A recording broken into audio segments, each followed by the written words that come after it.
speaking of stars, let's get right into it with Class A. That number one seed, Millard North. We've talked about all of their stars, all of its stars.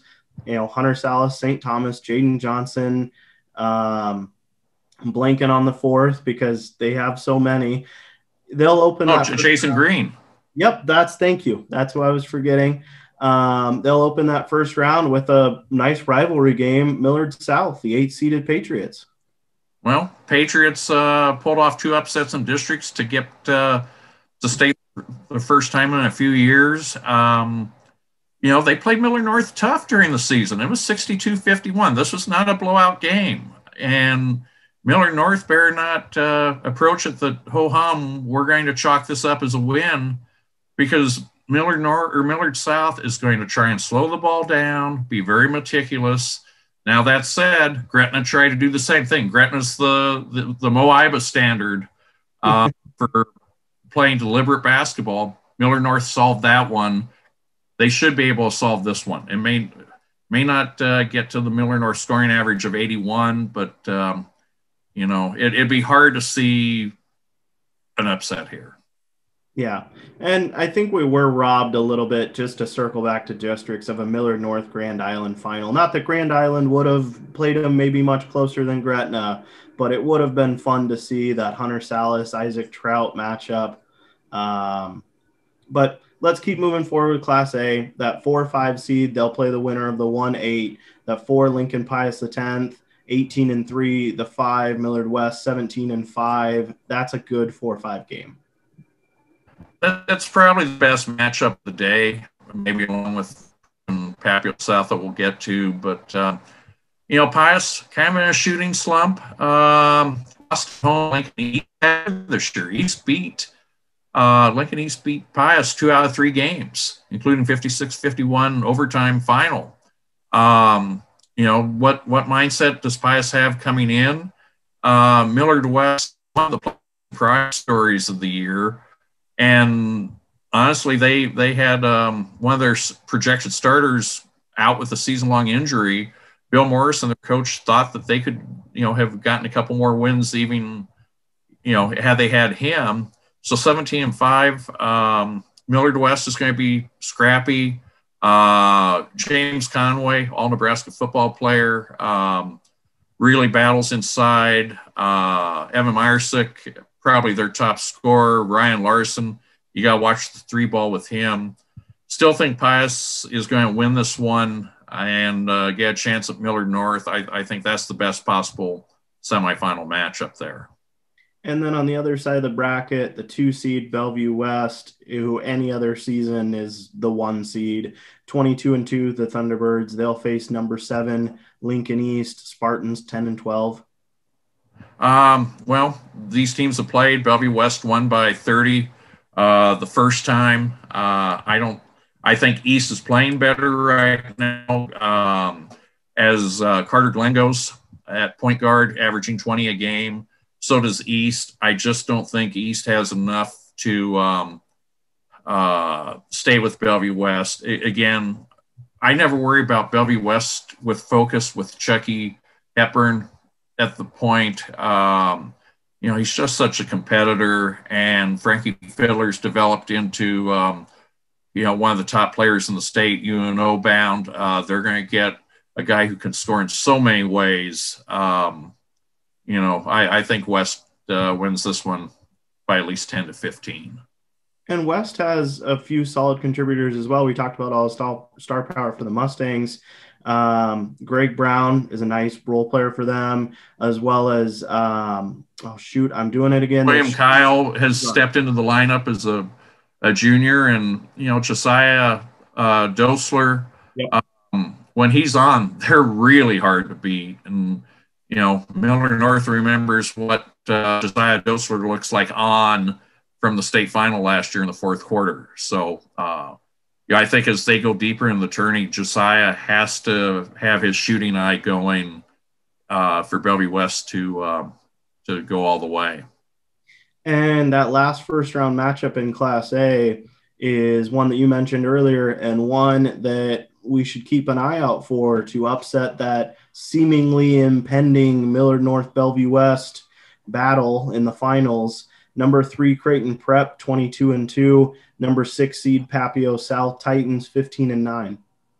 Well, Papio South has won 7 in a row after a roster move and a player having to leave the team. Prep played solid all year.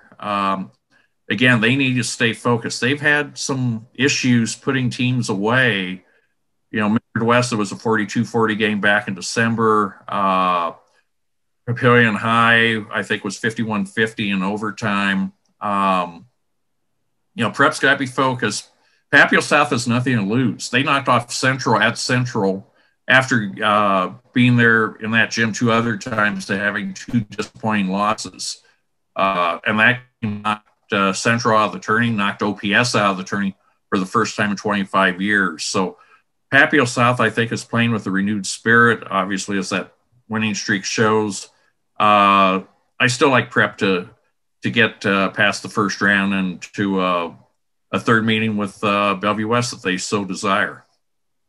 And let's kind of open up the crystal ball for Class A. Same as girls' state tournament, the Class A will open Tuesday, and then they'll have that 2-day layoff, 2-day break, however you want to put it. And they'll have the semifinals on Friday at Pinnacle and the finals Saturday.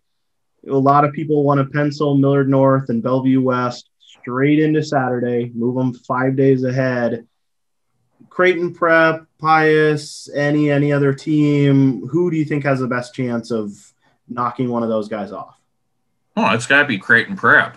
In their gym, Prep lost to Bellevue West in the Metro tourney by 7 or 9, and then went overtime with them the day after Bellevue West had knocked off Millard North. It was a tough 1-2 for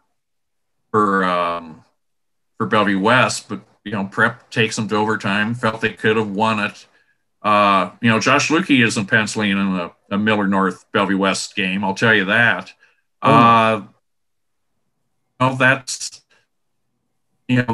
probably the second best game of the Class A tourney. Millard North got the easier side of the bracket. Honestly, when Norfolk knocked off Lincoln High, that gave Millard North 3 extra points in the point standings that Bellevue West didn't get, and that makes a difference in the seedings. Now, at one point, we thought Pius could be number 1 seed at one point, and then they lost to East, and then obviously lost to East again in districts and goes as a wild card. I just don't. Some people have said they think that Pius maybe go all the way if they can't break out of their shooting slump. When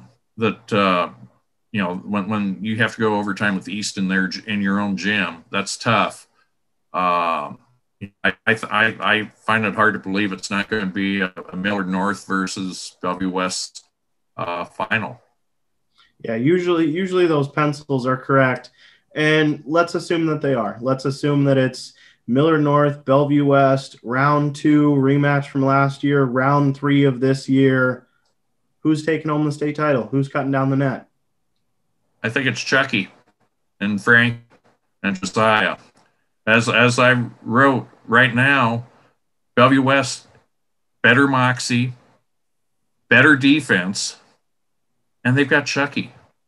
And Hunter Salas is going to have to become an alpha before college and step up this weekend and say, this is my team. I'm going to will this team to a victory. I mean, I think many in the basketball community are hoping Tim Cannon goes all the way with this team. It was crushing to him last year not to win it.